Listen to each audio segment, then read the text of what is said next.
guys, it's Izzy here, and today we are going to be doing my May wrap-up. Mind you, there is about a week and a half left of the month, so I do think I will finish more books before that date. But as of right now, I'm showing you all of the books that I have finished in the month of May. Let's get into it. In the month of May, I really focused on reading contemporary or literary fiction. That was my genre of choice for the month. And I finally got out of my 5-star reading slump. I had not read a 5-star book since the fall of 2023, so it's been a while, but I finally got out of that slump, and I am honestly so thankful for that. So we will think that all through when we get to them. But the book that I finished most recently is Astrid Sees All by Natalie Staniford. This is a historical fiction, but in the mid 1980s, so not too far back. I gave a 3.25, 3 stars or 3.25. I'll put it on the screen when I'm talking about the book. This one, I didn't feel an emotional connection to the characters, but I loved the dynamics of the characters. Now, I did not see this blurb at the top. I never really look at the blurbs, but Elizabeth Gilbert said, with shades of both Gatsby and Warhol. Yes, to me, the character dynamics remind me so much of The Great Gatsby, which I read last month. We have our main character, Phoebe, who, yes, she went to an Ivy League school, but I don't know if she was like there on a scholarship or something, because it's obvious that she is from a more like normal lifestyle, not the rich and glamorous, because she had like a waitressing job in Baltimore and all of that. So she doesn't come from an as privileged background as her peers at Brown. And I mean, some of her peers are John F. Kennedy Jr. Yes, he is a character in this book, which I was not expecting at all. Back to the character dynamics. So we have Phoebe, who is looking into the lives of these rich New Yorkers, and it very much just reminded me of Great Gatsby of Nick, who is looking in at Gatsby and Daisy's lifestyle. And this is also like we are in Phoebe's shoes looking in as well, because I mean, I don't live the life of these rich New York City, like politicians, socialites, celebrities, no. So it was looking in at that lifestyle, which was super entertaining. The atmosphere was my favorite part of the book, and what I think stood out the most. I think it was this, I mean, obviously I wasn't there in 1984, but I think it did a great job at portraying that time period and the time of years that are the seasons that you would go through, like the Christmas in New York, oh my gosh, to die for, and like New Year's Eve and all of that. I do think it did a great job at encompassing the seasons in the city. Also, with the atmosphere, this is one of the most similar things I've read to Taylor Jenkins Reid. Now, it's not great like Taylor Jenkins Reid, as the character development was not as great as Taylor Jenkins Reid, but the atmosphere was so similar. I think if you love Malibu Rising, give this one a go. I don't think you'll love it as much, but if you want the same vibe of like the rich kids partying, you might like this one. The writing was fine. I don't really have anything to say for the writing, but the plot, I don't think the writer knew where she was going with this story. I think she was just writing until there was a conclusion, because the ending was so random and I was just like, what is happening here? And it was just so out there and outlandish compared to the rest of the story. Yeah, it just, the ending of this book did not mesh with the rest of the book.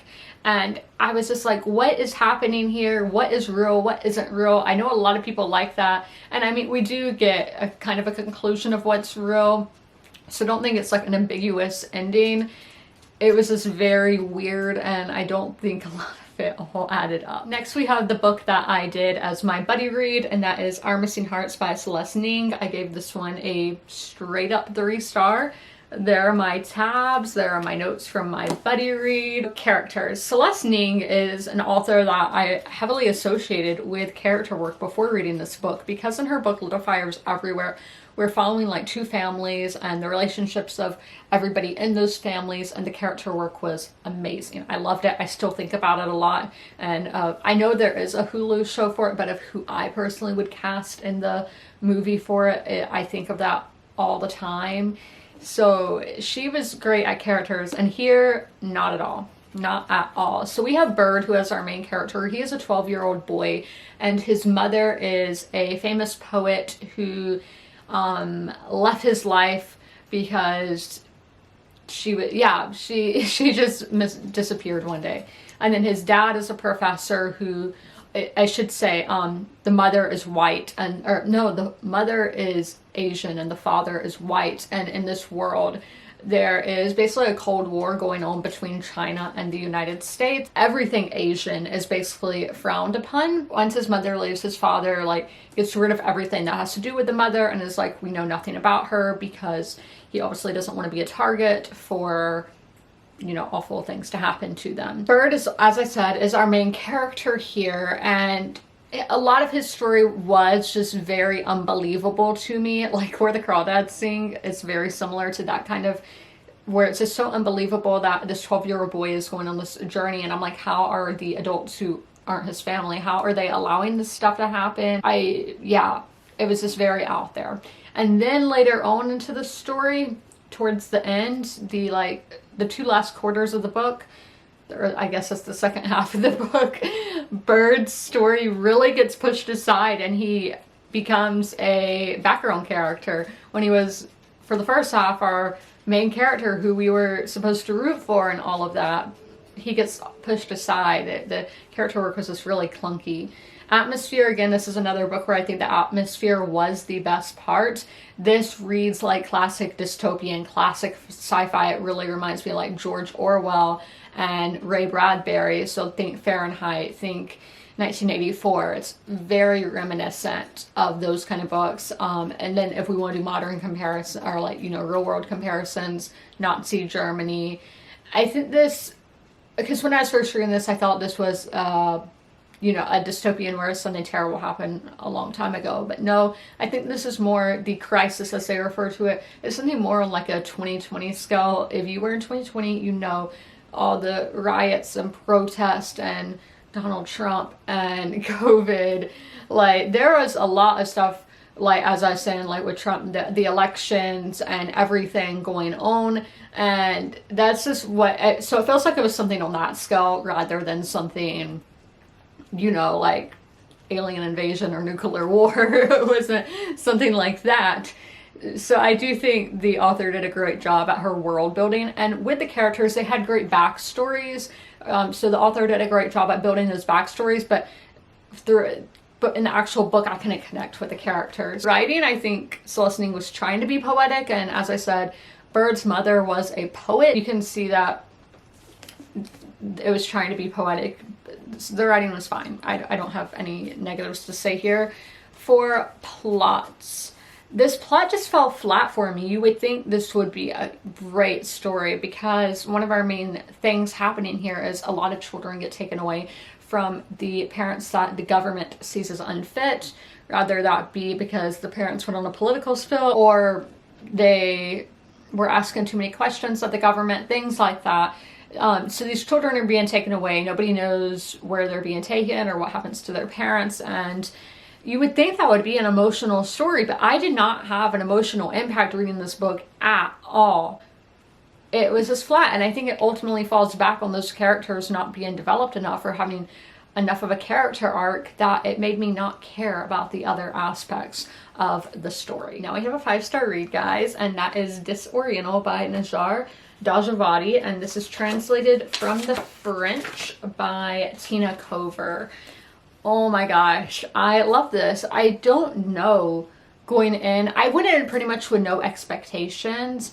This book takes place in Iran in the last century, following one family, that time span, but not following them in the traditional sense. We have our main character, Camilla, who is telling her family's story, as I said, from the start of the last century all the way to sometime in this century. I don't know. It's after Facebook was invented. It doesn't say an exact year. So it's following like 100 years of history, I would say. I wouldn't say I connected with one character. I wouldn't say I had a favorite character, because it's this family. I was just engulfed with this family and enamored by them. And I loved how it was told, how we had Camilla telling her family's story from like her perspective. I thought that was just a very interesting and unique way to be telling this story. And a thing that I didn't notice till I was reviewing the book is Camilla makes a point somewhere in the story that in their society they care more about community versus individual. And I thought that was really fascinating how, as I just said, I didn't have a favorite character because I was so enamored by the whole family. Community versus individual. I don't know if that was intentional by the author or not, but that's just something that I picked up on. So atmosphere, as I said, this is set in Iran. I've never read anything that takes place there. I knew very little of Iran. I think there is a lot of propaganda, I guess, coming from the West, because a lot of times people don't think of certain countries as anything past their leadership. They just think everybody is a terrorist or something, which is obviously not true, because I mean there's millions of people, not everybody's going to be bad. So I think that's a lot of time. Let's make a comparison here with Nazi Germany. With Germany, people would just think Hitler. They don't think of all the people living in that country, because not everybody living in a country is an awful person. With the Western view of Iran, I think it's similar to that. And this one just really shows you what everyday life was like there during the revolution and having to flee your home country because of political unrest. I learned so much about the Iranian culture, and oh my gosh, it was so impactful, because that's somewhere I'll probably never go, to be honest with you. I probably never will. And that's something with books, it's like traveling somewhere new. Each book is like traveling to a new destination, and this book did a great job at showcasing that culture. So the translation here is not fantastic. That was something when I first started reading, I was like, oh yeah, the flow is very clunky and awkward, but I found myself not caring as much as the story went on, because as I said, I just became so engulfed in this story. So as I said, I do think that falls on translation. Now this reads very slow, but I didn't have a problem with that, because I was taking in so much information, because as I said, this is a culture that I knew very little about, so I was just taking it all in. And then plot, I do think this is so, I love multi-generational family sagas. That's my favorite trope, my favorite thing to read. So yes, I absolutely love the plot, and I told you I love the way that it was told, from Camilla looking back at her family in the past 100 years. This was a phenomenal read, and I highly recommend it. Now we have a 2-star read, and that is People Person by Candace Carty Williams. This is following the Pennington family, who the father, he had a bunch of baby mamas. We'll say it like that. So he had 2 kids with one woman, and then everybody else, just 1 kid with them. And there were 5 kids in total. Those are our character dynamics. And I was really scared that I would get them confused with having that many kids and not that long of a book. But no, I had a good job at recognizing who is who. But I think these characters were rather two-dimensional rather than one-dimensional or three-dimensional, as they all had that set trait that defined them. They were either very sensitive, very blunt, plain out rude. But I knew who each was. I wasn't getting them confused. They just annoyed me. I didn't like them that much. Here, this took me to a new part of London. This was set in South London, which I don't know if I've read anything that takes place there. London's a city where I've been reading books that take place for like 2,000 years. So I've been all over the place there. Now that I'm sitting here, I don't really remember much about the writing, but I was really struggling. I was reading this as an ebook, and ebooks usually read pretty fast, but I was just taking me forever to get through. So I did eventually pick up the audiobook to listen to while I read the ebook. So I own like every version of this book you can have. So that heightened my reading experience. It made it go by faster, and I read this in like 2 days. So it is a very fast-paced read. And yeah, the plot, again, this was another outrageous plot. I knew all these characters were going to have to come together because the synopsis of the book says it, but they came together in a way that I did not expect at all. It was, as I said, very outrageous. I don't think that would have been necessary. I think you could have had them come together in a different way. I don't know how much to say because spoilers of how I think the story should have gone. So this was just a very outrageous book with characters who were two-dimensional. Now we have a booktube favorite, and that is Normal People by Sally Rooney. I gave this a 4-star. We have Connell and Marianne as our main characters, and yes, they were very well developed. Great character work here. We meet them in high school and go, I guess, into their 20s. I'm not exactly sure what age they get to. And they were so real. These characters are not perfect, extremely realistic because nobody's perfect. You know, Hannah Montana told us that. Marianne was the one I found most relatable, and oh my gosh, I felt so seen with some of her chapters and everything, or sections. It was unbelievable. And then Connell started out with a lot of red flags for me, where I was like, I don't like this guy. The character work was so well done that, like, it's fine if you don't like a character, because I don't think these are necessarily likable people, but it's written in a way where it's not going to annoy you. As I said, I started the book having Marianne as my favorite, but it would just flip-flop all throughout the story of who I thought was more toxic and all that. And I think it's great when an author can just make you be in like a ping pong ball going back and forth. And then this was set in Ireland, but I don't think the atmosphere played a huge part at all. I mean, there were maybe like 2 sections that I tabbed because the atmosphere, it didn't play a huge part in this story.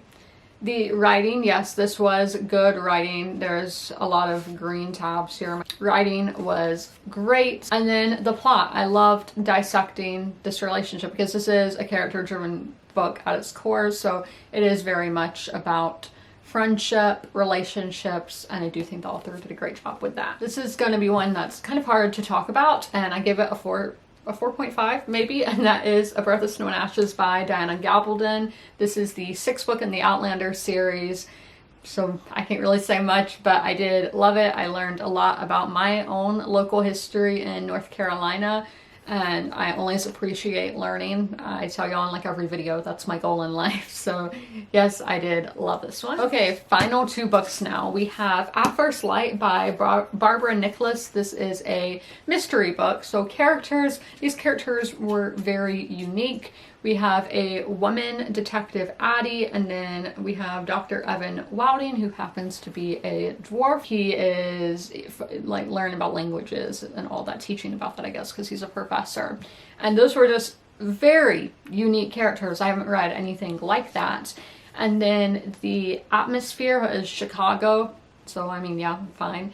And the writing, this was so dense. Again, I was taking in a lot of information about, this was like a serial killer who was doing things based on like Norse mythology and was leaving runes at the scene of the killing. So I was learning a lot about Viking culture and everything, and just the way it was done was so overbearing and so dense, and yeah, I had to skim it. The plot, though, this was extremely fascinating with the killings being done in such a way. I mean, I think that's extremely unique, and learning about all of that was extremely interesting, but it just was not written well. And lastly, we have Nightcrawling by Layla Motley. This is a book I gave 5-star, but now that I read Disoriental, I do think this was probably more in the 4-star category, but once I have it in the app as a 5-star, I'm not going back, we're not changing it. We have our main character, who is Kiara, and she is basically coming to terms with, she is 17, turns 18 in the book, coming to terms with who she is as a person, so coming of age. Her brother is also coming to terms with who he is as a person, and it's just how they are going in it in completely different ways, because she is sick and tired of being the one taking care of their lives, basically, and she's like, I want to stand up for myself for once, and that's the same way that her brother Marcus is doing, but he is very much, he is the dreamer. He wants to be a rapper. He wants to have the house in the hills, have a Maserati. When Kiara is just wanting to get by, she wants to be able to keep paying rent. She wants to take care of the people she loves. She wants to have food in her belly. She wants to have a job. So she is the realist and he is the dreamer. And again, great character dynamics of how they are wanting in like the root of the thing. They want the same thing, but going about it in different ways. The atmosphere was Oakland or East Oakland. It was so gritty and just the American experience for a lot of people. And again, I think this does go into the American dream with Marcus. That is more so the modern, like Gen Z American dream of wanting to be famous, having a house in the hills, a fancy car, versus the American dream with the picket fence. I think they're still both an American dream though. The writing in here was, oh my gosh, it was so fantastic. Very poetic. I don't know how this was a debut. I don't know how the author started writing this when she was like 16 years old. She's a prodigy. Is that what they call it? Yes, she was fantastic. And then the plot, willing to do whatever it takes. This is a story of survivalism and police misconduct. And I liked that this whole huge case breaks out in the book. So you hear about those cases, but you might not hear about it again. The news might talk about it briefly, but you never really know about the woman or girl at the center of that case. And this one just adds backstory to that, making her more than just a face in the newspaper or a name in the news. And I thought that was such a unique way to do it. It reminds me of the book Booth by Karen Joy Fowler. Now that is taking an assassin, a guy who, you know, assassinated Abraham Lincoln, and going into what his family is like, because you only hear about the monster of the family and never about the people around them. So I think that was a really cool element that Layla Motley did. So those are all of the books that I read in the month of May. I hope you guys enjoyed this video. Leave a flower emoji in the comments if you made it through this whole video. And as always, comment, rate, and subscribe. And don't forget to ring that notification bell to be notified when all my videos go live. I'll see you in the next one. Bye.